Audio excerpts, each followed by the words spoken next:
qu'il faut absolument retenir du point de vue de la méthode. Vous avez vos deux premières parties quand vous avez votre problème.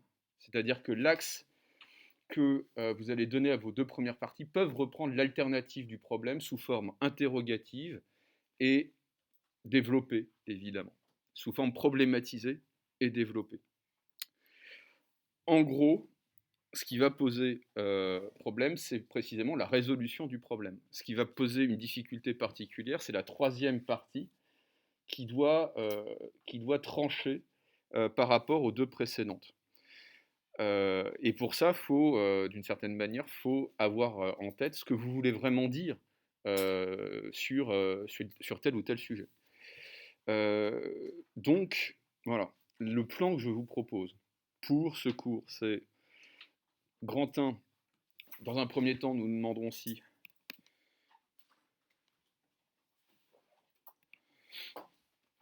respecter la nature, c'est en prendre soin. On avait commencé à voir ça avec Descartes.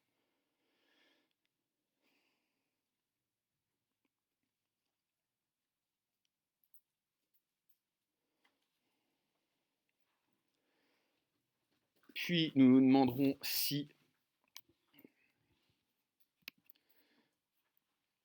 la beauté naturelle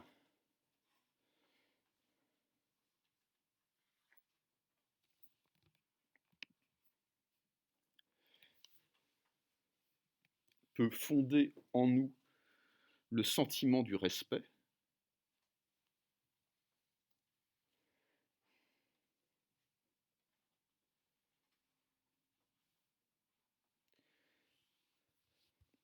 Grand 3.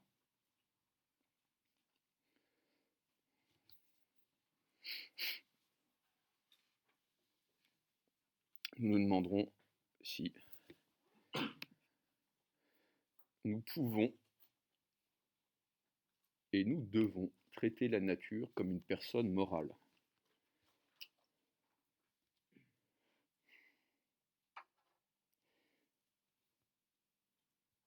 Là encore une remarque. Une disserte de philosophie, c'est comme un discours de Joe Biden. Il y a très peu d'idées. Il y a 3 idées. 3 idées. Ça suffit amplement. Une idée par partie.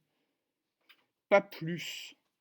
Et quelles sont les idées? C'est pas compliqué. Premièrement, c'est respect versus calcul rationnel, prendre soin. Okay, est-ce que c'est la même chose? Deuxième idée, le respect et la beauté. La question du sentiment que nous pouvons éprouver face à la beauté de la nature. Troisième idée, nature et personne humaine. Est-ce qu'on peut traiter la nature comme une personne? C'est très bien quand il y a peu d'idées, ça veut dire qu'elles vont être, enfin normalement, ça veut dire qu'elles vont être développées et claires. Moins il y a d'idées, c'est le philosophe qui vous le dit, moins il y a d'idées, mieux c'est. Moins il y a d'idées, mieux c'est. Parce que sinon, c'est confus. Vous avez 4 heures et je vous jure que ça suffit amplement, ni plus ni moins, pour traiter 3 idées. Pour bien traiter 3 idées. Vous allez voir les meilleures copies, vraiment, les meilleures copies d'agrégation. Ce pas des copies qui sont très longues, c'est des copies qui sont extraordinairement simples, qui sont claires, qui maîtrisent leur sujet, et c'est tout. C'est pareil en philo. 3 idées suffisent à faire une grande dissertation, enfin, à faire une bonne dissertation. Okay, parfois même une grande dissertation. Alors, on y va, c'est parti. Grand 1. Prendre soin de la nature, est-ce la respecter?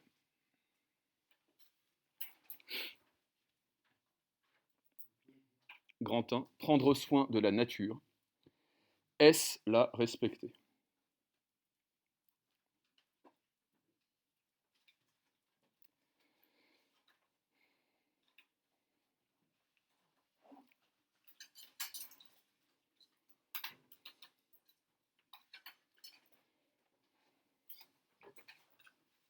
Alors,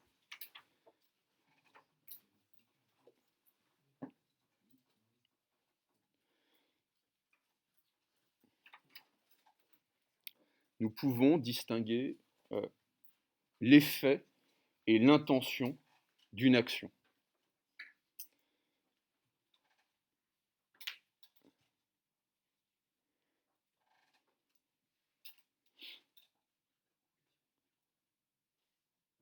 Nous pouvons distinguer l'effet et l'intention d'une action. C'est ce que fait Kant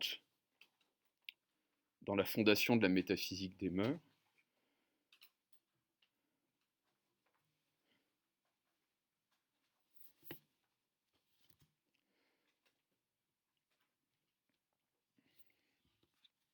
Lorsqu'il examine la moralité de nos actions.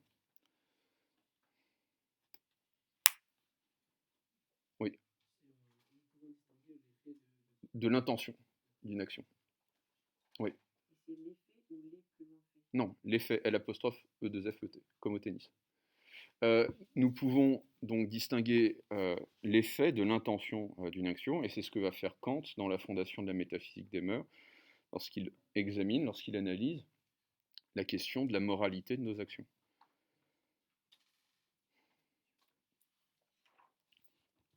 Celle-ci dépend non pas de l'effet, mais de l'intention.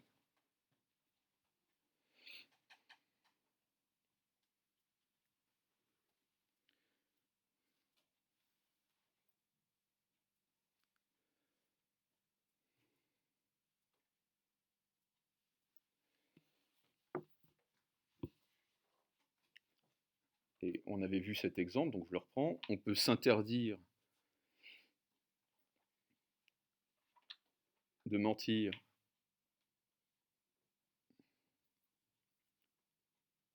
par intérêt,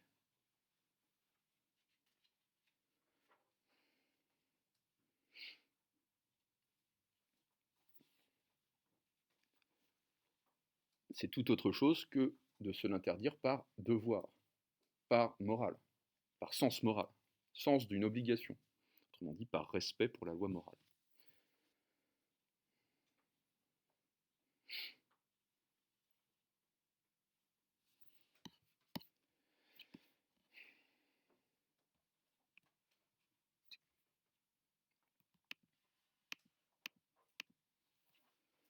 Or, on peut se demander, et on s'en était déjà inquiété dans l'introduction, on peut se demander si ce qu'on appelle aujourd'hui le respect de l'environnement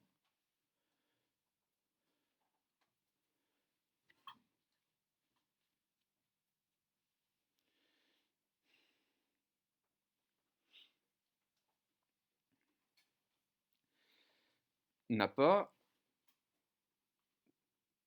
toutes les caractéristiques du calcul intéressé. Alors,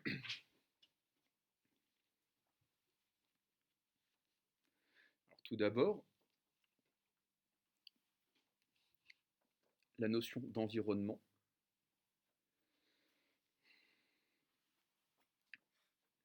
est symptomatique du fait que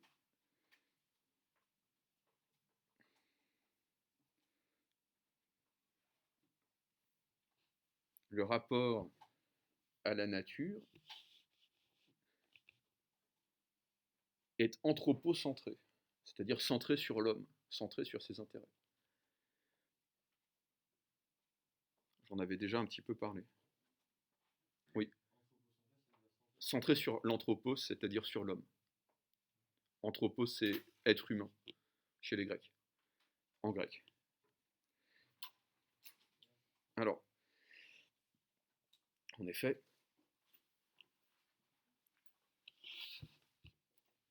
l'environnement est ce qui environne l'homme, c'est-à-dire ce dont l'être humain est le centre.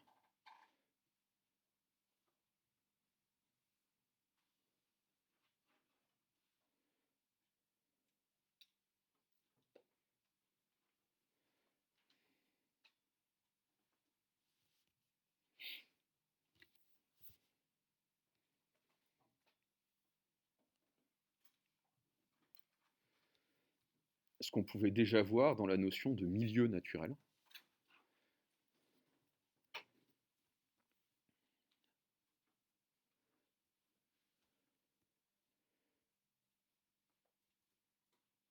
qu'on pouvait déjà voir dans la notion de milieu naturel, puisque le milieu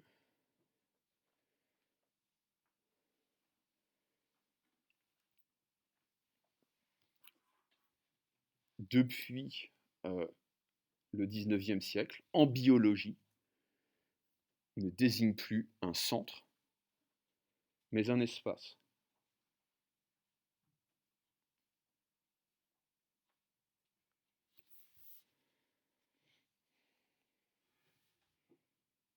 On dit que l'animal est dans son milieu.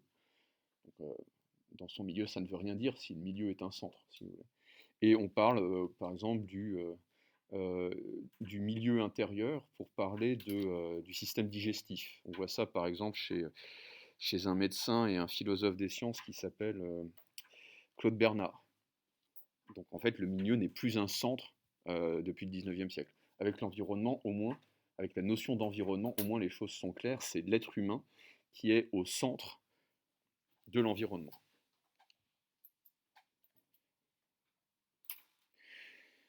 Il faut donc s'interroger sur la transformation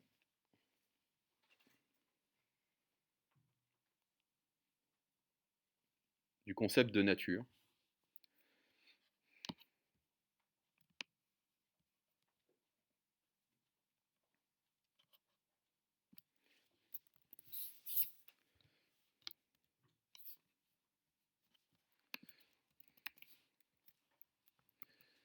transformation qui implique tout autant l'homme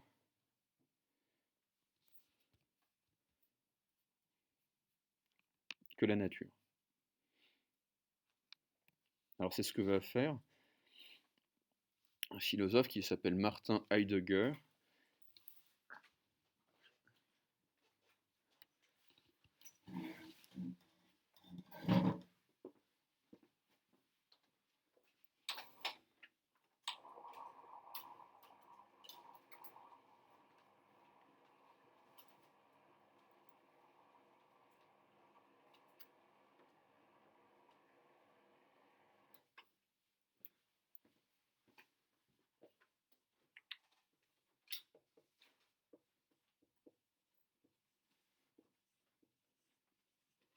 Alors, Martin Heidegger, c'est un philosophe important, c'est peut-être l'un des philosophes les plus importants du XXe siècle. Il est célèbre pour un certain nombre de points. Premièrement, il est allemand, mais il est un peu plus que ça, puisqu'il a été membre du parti nazi. Et comme beaucoup de philosophes allemands de cette époque, il représente la branche écolo du parti nazi qui avait un programme écologique. Okay. C'est la dimension anticapitalistique du parti nazi. Il y a une critique en fait de l'économie industrielle à outrance. Alors, on voit que le nazisme n'était pas une contradiction près de ce point de vue-là. Donc Heidegger va en fait avoir une influence très importante sur le mouvement écologiste dans les années 50-60, et il va y avoir un certain oubli, on va dire, du passé sulfureux, c'est le moins qu'on puisse dire, de Martin Heidegger. Ça, c'est le premier point. Le deuxième point, c'est qu'il a eu aussi une influence très importante sur une philosophe dont il a été l'amant, qui s'appelle Hannah Arendt, et qui, là aussi, on n'est pas à une contradiction près, était juive. Bref, tout ça pour que vous ayez en tête ce contexte-là, lorsque vous voyez le nom d'Heidegger évoqué dans les journaux. Il y avait eu des dossiers dans Le Point, notamment, faits par Michel Onfray. Généralement, la question de son nazisme revient. Là, à mon avis, ça me semble pas très pertinent de la convoquer pour ce texte en particulier. Heidegger va expliquer que le rôle de la technique pour les Grecs, c'est ce qu'il appelle le dévoilement. L'un des rôles de la technique, de la techné au sens grec, c'est le dévoilement. Et qu'est-ce qu'il appelle le dévoilement? Qu'est-ce que c'est que ce concept de dévoilement? Le dévoilement, c'est tout simplement la manifestation par la technique de propriétés qui sont à l'état de puissance dans la nature.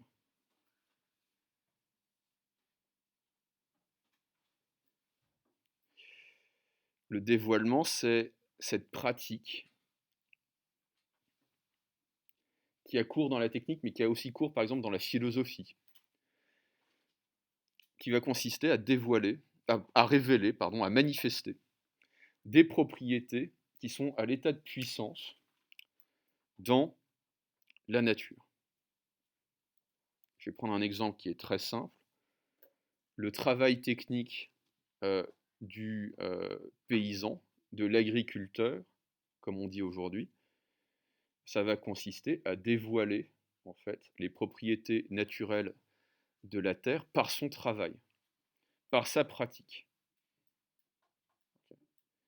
Le travail de l'artisan, par exemple, du forgeron,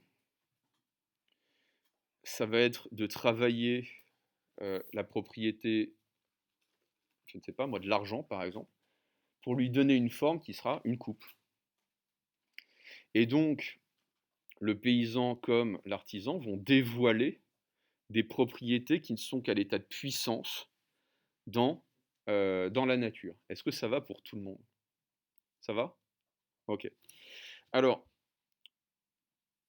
ça implique, dit Heidegger, ensuite je vous lis le texte, ça a impliqué pendant très longtemps plutôt, de la part de l'artisan, une compréhension de la nature.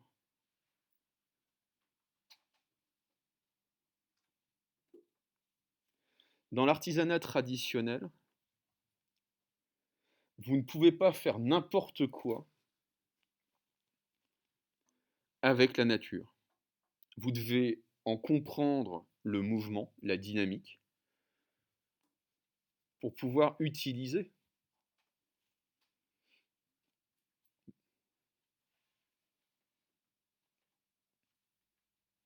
ou plutôt révéler, ses propriétés, dévoiler ses propriétés.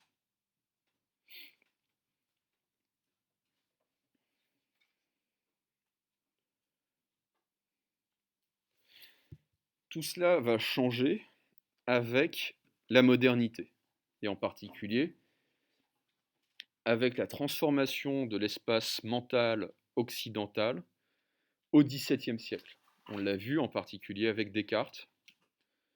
Que va-t-il se passer? Eh bien, la nature n'est plus une réalité autonome, c'est une matière. Ce n'est plus une puissance vitale, c'est une matière inerte.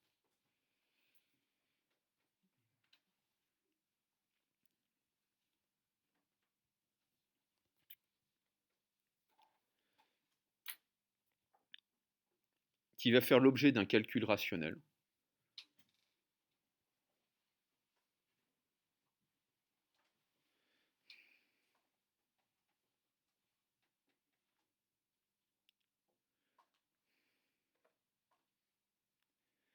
Que Heidegger va appeler, ce calcul rationnel, Heidegger va l'appeler la réquisition.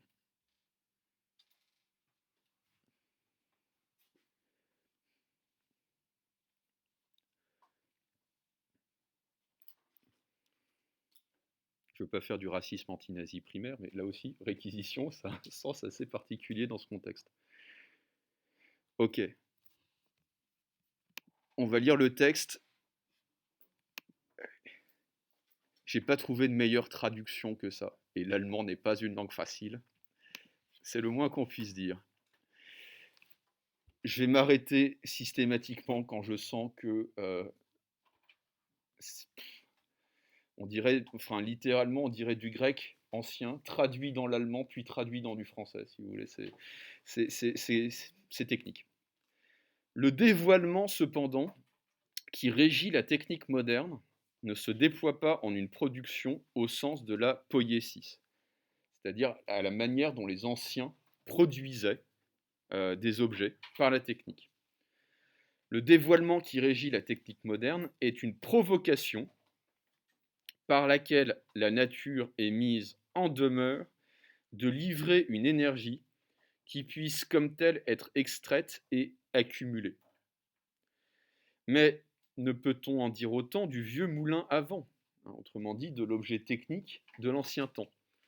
Non, ses ailes tournent bien au vent et sont livrées directement à son souffle. Mais si le moulin à vent met à notre disposition l'énergie de l'air en mouvement, ce n'est pas pour l'accumuler. Alors que nous dit Heidegger? Heidegger nous dit que le moulin à vent, par rapport, il va parler de la centrale électrique juste après, le moulin à vent par rapport à la centrale électrique est le produit d'un univers mental totalement différent. Pourquoi? Parce que le moulin à vent n'est pas autonome. Il a besoin de la nature, il a besoin du concours de la nature pour pouvoir fonctionner. Et surtout, il ne va pas provoquer la nature, il ne va pas requérir la nature, autrement dit, il ne va pas arracher à la nature le vent. Okay. Il ne va pas arracher à la nature sa source d'énergie. Or, qu'est-ce que c'est que le forage? C'est littéralement le fait de fouiller la nature, de réquisitionner la nature pour accumuler et redistribuer de l'énergie. Je continue à lire le texte. Une région, au contraire, est provoquée à l'extraction du charbon et du minerai. L'écorce terrestre se dévoile aujourd'hui comme bassin houillé, le sol comme entrepôt de minerai. Tout autre apparaît le champ que le paysan cultivait autrefois, alors que cultiver signifiait encore entouré de haies et entouré de soins. Le travail du paysan ne provoque pas la terre cultivable. Quand il sème le grain, il confie la semence aux forces de croissance et il veille à ce qu'elle prospère. Dans l'intervalle, la culture des champs, elle aussi, a été prise dans le mouvement aspirant d'un mode de culture, d'un autre genre, qui requiert la nature. Il la requiert au sens de la provocation. L'agriculture est aujourd'hui une industrie d'alimentation motorisée. La ferme des 1000 vaches.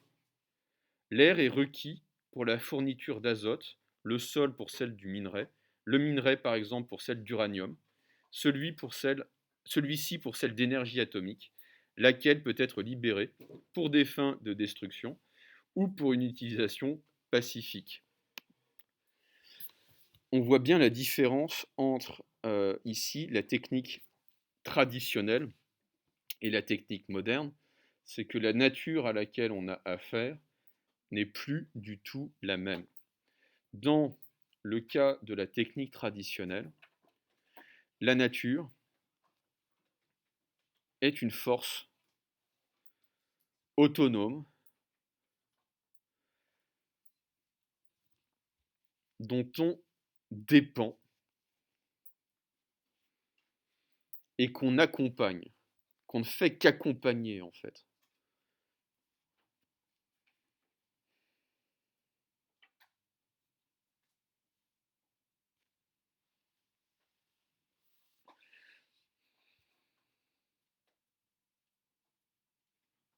Autrement dit, pour revenir à une distinction que j'avais faite à propos d'une remarque d'Iwan, il me semble, la nature est concrète. C'est-à-dire qu'elle existe indépendamment en fait, des désirs de l'être humain. L'être humain ne peut pas tout faire à la nature, il ne peut que l'accompagner.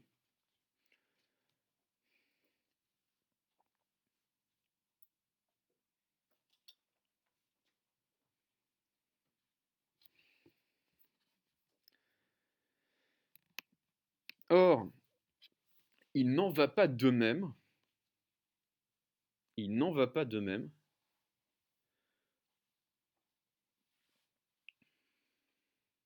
évidemment, du puits de forage, de la mine,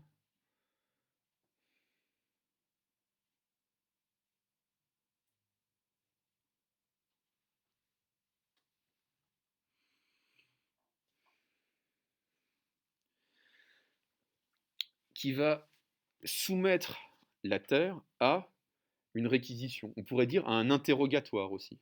Ça ressemble à un interrogatoire. C'est combien tu peux me livrer de tonnes d'uranium, de tonnes de charbon, pour le convertir ensuite en énergie.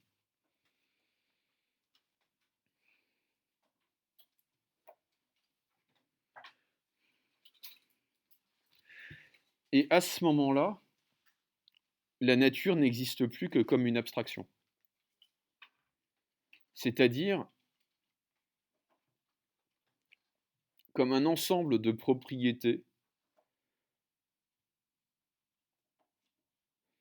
qu'on peut séparer par la technique, par la rationalisation du tout.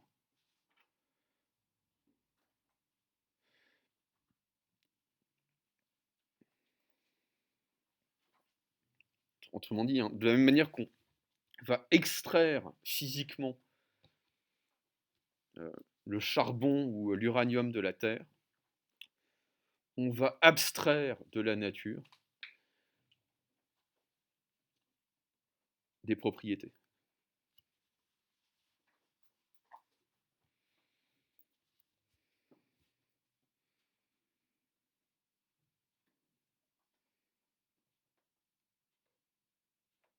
Autrement dit, la nature disparaît. La nature en tant que telle disparaît. Elle n'est plus, au fond, qu'un artifice.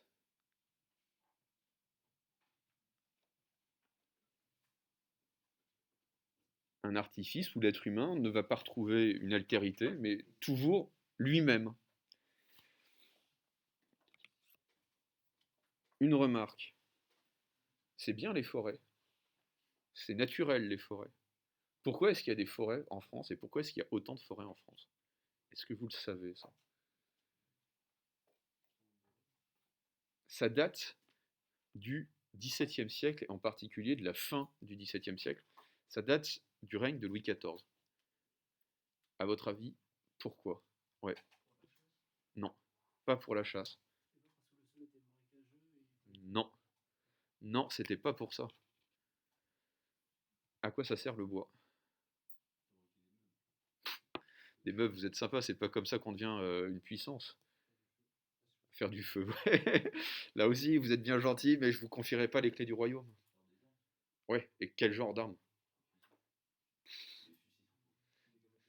Des catapultes. C'est pas gagné, hein, tout ça. C'est pas avec ça qu'on va battre les Anglais. Avec quoi on va battre des Anglais? Eh ouais, des navires, la plus grande flotte de guerre jamais construite. Les bateaux construits sous Louis XIV sont encore en service sous Napoléon. C'est vous dire, d'une certaine manière, l'importance du bois, de l'industrie du bois. Mais ça, si vous voulez, c'est pas une idée qui pouvait naître chez les Grecs. C'est pas une idée qui pouvait naître chez les Romains.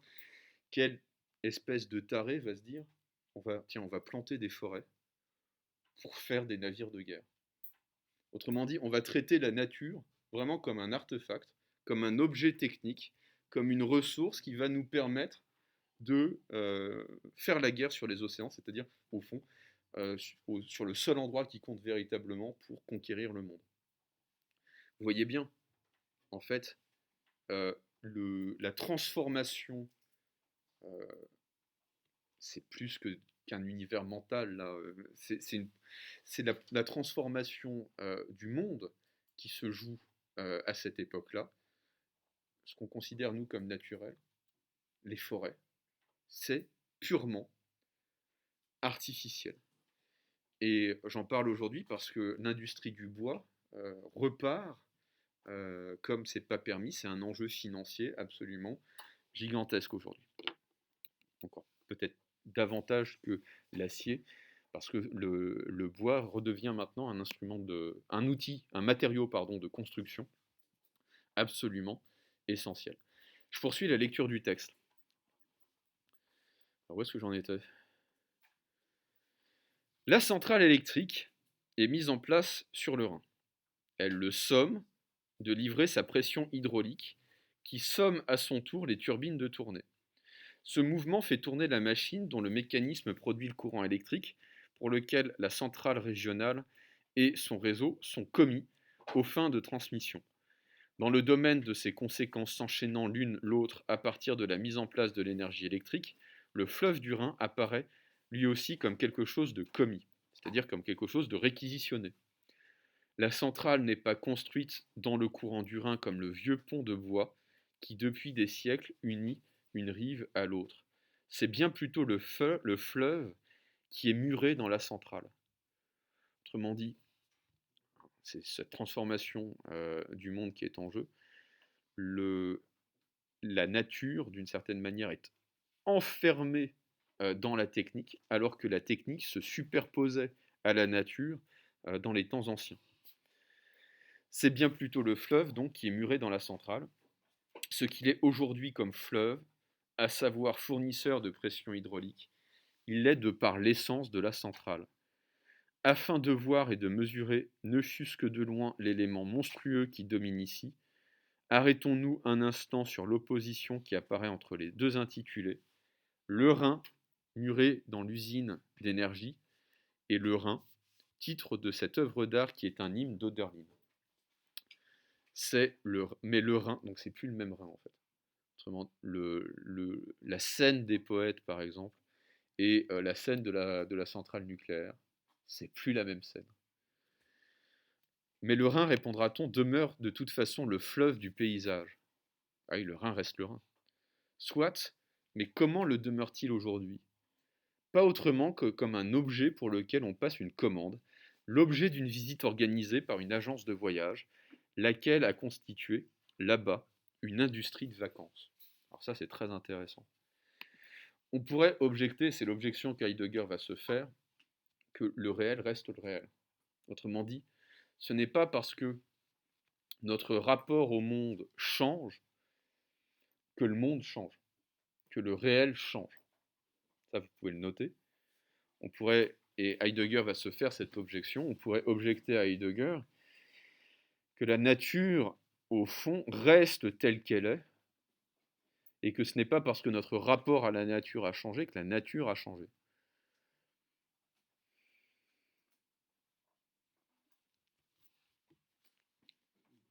Oui, ce n'est pas parce que notre rapport à la nature a changé que la nature a changé. Au fond, le Rhin,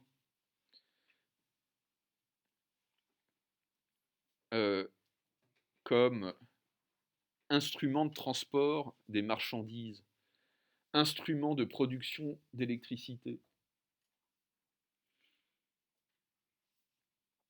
bah tout ça,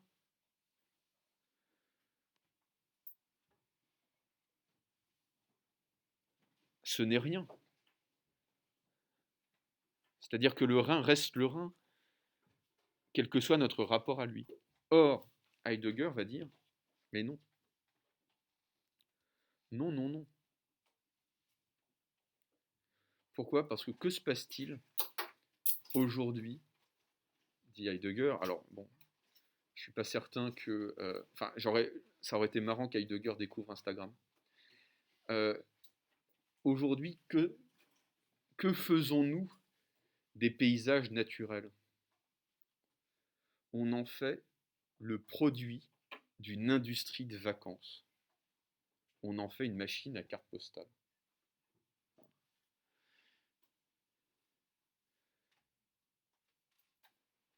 Autrement dit, la nature disparaît, même dans ce qu'elle peut avoir de contemplatif.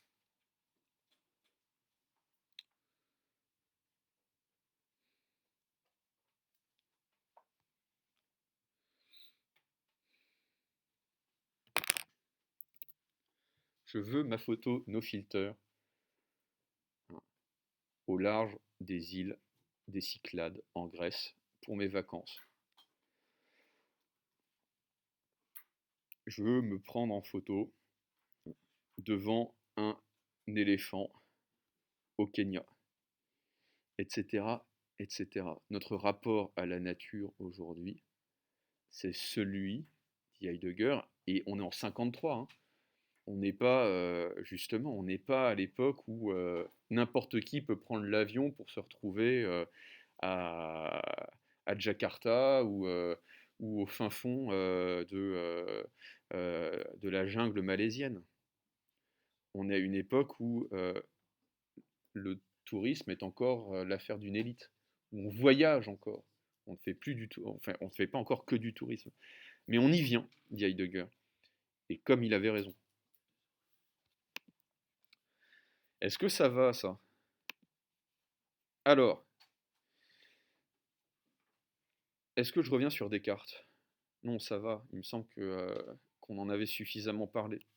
Mais au fond, ce que critique Heidegger, c'est exactement ce que formule Descartes dans la sixième partie du discours de la méthode, à savoir la soumission par le calcul rationnel à, à la raison humaine de la nature,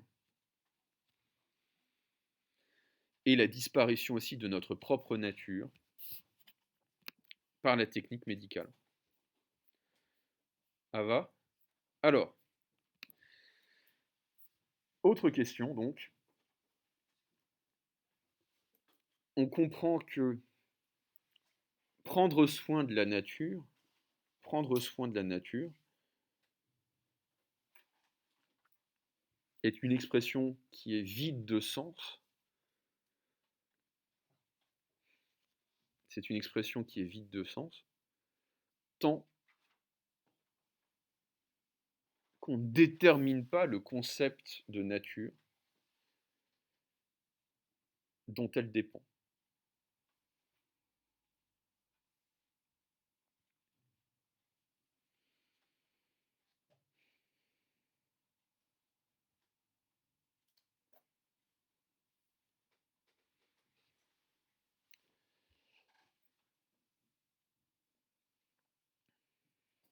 On peut penser au gouffre qui sépare, hein,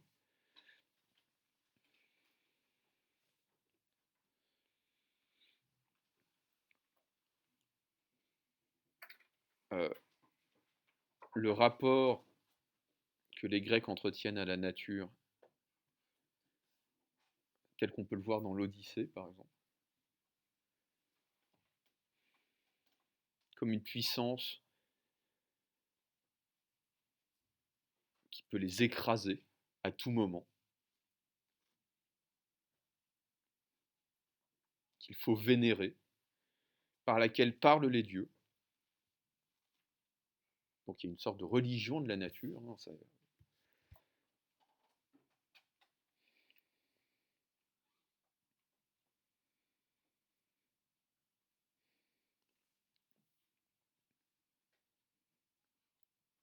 et les réserves naturelles.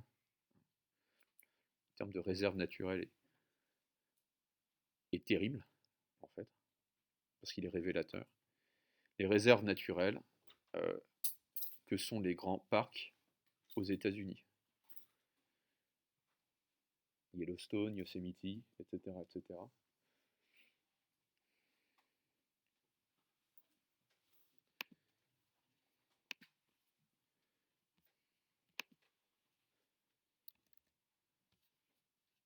Et où plus rien n'est naturel, en fait.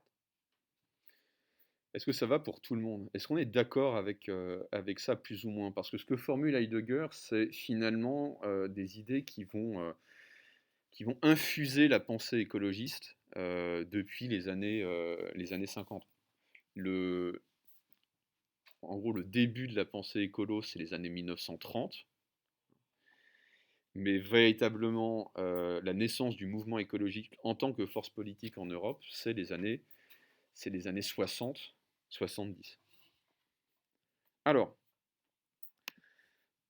grand 2, puisqu'on va zapper des cartes dont j'ai déjà parlé, la beauté de la nature peut-elle fonder le sentiment de respect?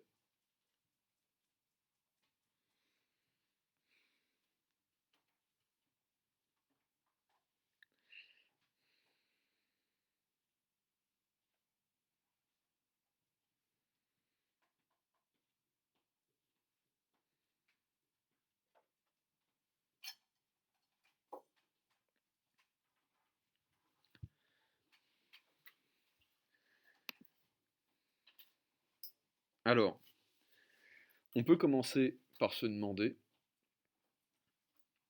s'il existe quelque chose comme une beauté naturelle.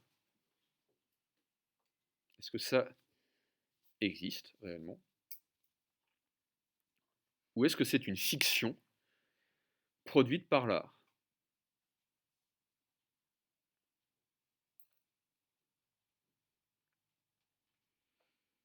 Petit teaser donc du cours sur l'art.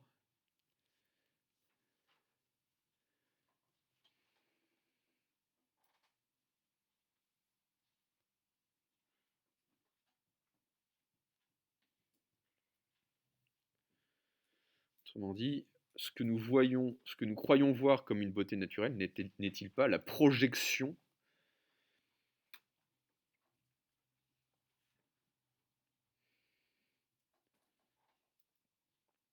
de notre regard sur la nature? Projection qui est influencée par l'art.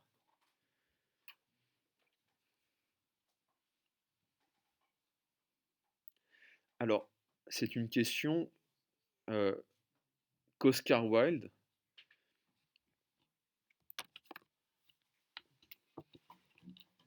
je pense que vous connaissez tous cet auteur.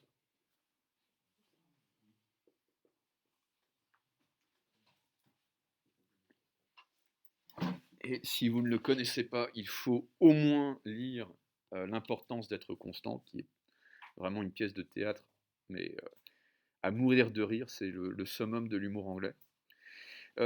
Oscar Wilde, c'est le déclin du... Enfin, il va publier un texte qui est un dialogue sous forme d'essai sur l'art, qui s'intitule Le déclin du mensonge. Le déclin du mensonge. Et dans ce dialogue, il y a deux personnages. Cyril, qui est un petit peu naïf,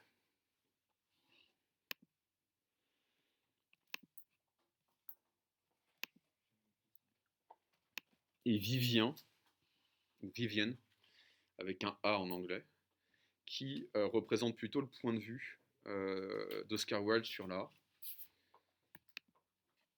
qui est un point de vue qui est assez proche de celui de Baudelaire, en fait. À savoir qu'il n'existe pas de beauté naturelle, et que ce qui est beau, au fond, c'est l'artifice.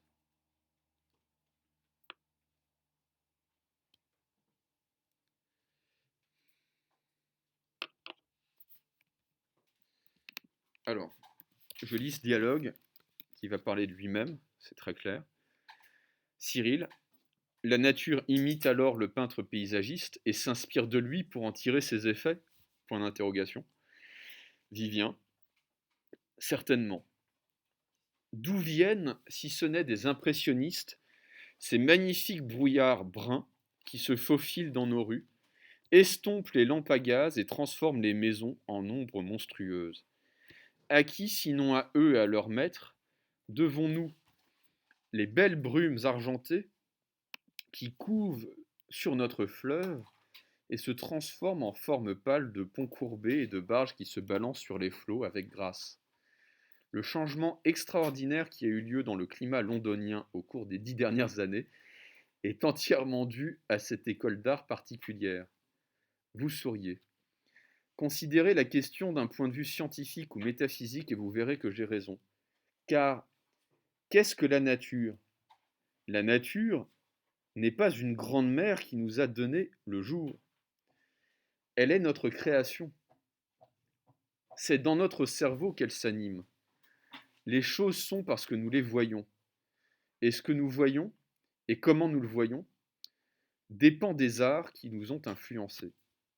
Il est différent de regarder une chose et de voir une chose. On ne voit rien tant qu'on n'a pas vu sa beauté. C'est alors et seulement alors qu'elle naît. À l'heure actuelle, les gens voient des brouillards, non parce qu'il y a des brouillards, mais parce que des poètes et des peintres leur ont enseigné la beauté mystérieuse de leurs effets. Il y a peut-être eu des brouillards pendant des siècles à Londres. J'ose dire qu'il y en a eu, mais personne ne les a vus et nous ne savons donc rien à leur sujet. Quand l'art sera plus varié, la nature le sera sans doute aussi. Quelle imite l'art? Je ne pense pas que même son pire ennemi le nierait maintenant. C'est la seule chose qui lui permet de rester en contact avec l'homme civilisé. Mais ai-je prouvé ma théorie à votre satisfaction? Alors que dit Wilde dans ce texte? Wilde retourne la très vieille idée grecque en fait, platonicienne et aristotélicienne, selon laquelle l'art imite la nature. Wilde va retourner cette idée, comme un gant.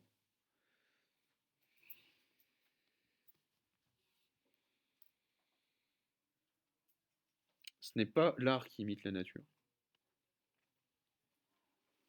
C'est la nature qui imite l'art.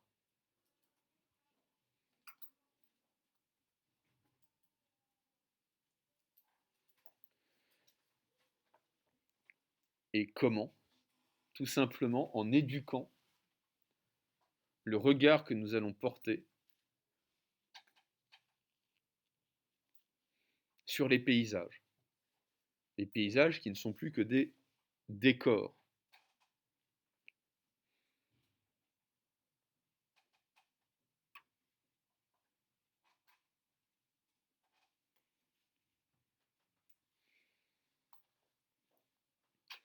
Autrement dit, c'est parce que nous avons vu des tableaux, on pourrait dire aujourd'hui des photos, des films, que nous allons voir certaines dimensions de la nature. C'est l'art qui nous fait voir la nature et non la nature qui sert d'objet à l'art.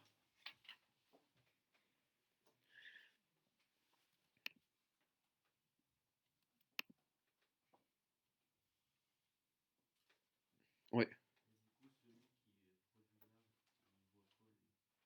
Alors, justement, c'est une bonne question. En fait, et on va faire le lien avec ce que va pouvoir dire Kant, le génie propre de l'artiste, c'est justement d'être capable de voir la nature comme personne d'autre ne peut la voir. Donc on pourrait dire effectivement que l'artiste, lui, c'est le seul, d'une certaine manière, à prendre pour objet la nature.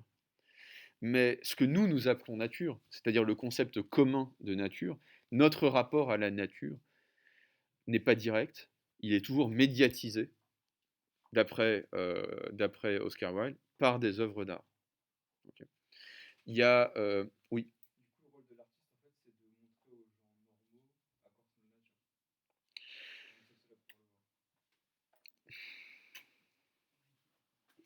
Pour être le plus fidèle à ce que dit Oscar Wilde, on pourrait dire que le génie effectivement de l'artiste, ça va être de trouver dans la nature quelque chose que nul autre que lui peut voir.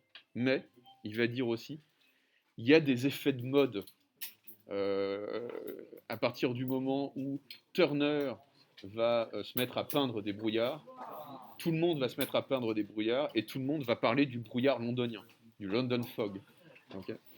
Et ça,